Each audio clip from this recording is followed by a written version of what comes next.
All right, getting closer to the season, I want to start talking about play card and game plan, stuff like that. So, for youth play callers or even high school play callers who are looking to call faster, what I find tends to be an issue is coaches having a list of plays on a card and kind of picking almost like you don't know how to type on a keyboard. And not to be rude, but it just means that it makes us take longer to pick a play. What we want to do is organize our play card, and you can have multiple play cards so that we can call plays a little bit faster and get the ball in sooner so that we have more ability to make changes at the line of scrimmage or just play faster. So, here's what I'd recommend. Let's say you play from 11 personnel, 12 personnel, and 21 personnel. And those are your three primary formations. What you might do is create three rows here, right? And you have your first down calls, your second down calls, and your third down calls.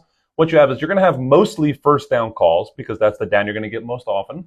And then you're going to have second and long, medium, and short.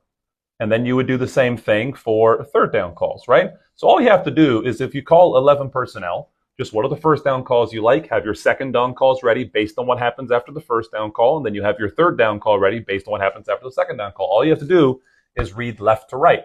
Now you can make this a little bit more complex and also break this down by formation. So you might have 2 by 2 up here and 3 by 1 over there, so you don't have receivers running back and forth from different sides of the field.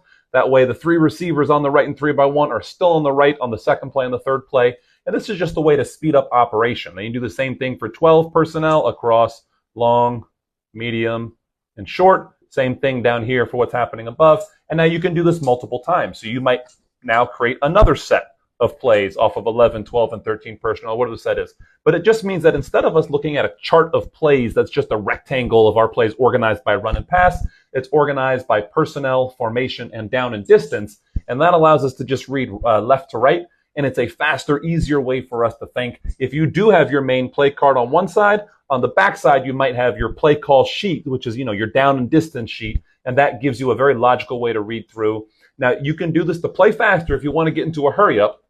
I'm not a believer in speed for the sake of speed. You might do this so that your football players can get to the line of scrimmage sooner.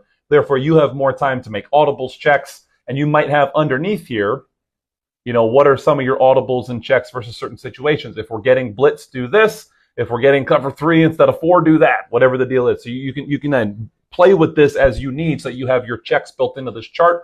But again, just looking for ways so that your play card can work for you instead of you having to work for your play card.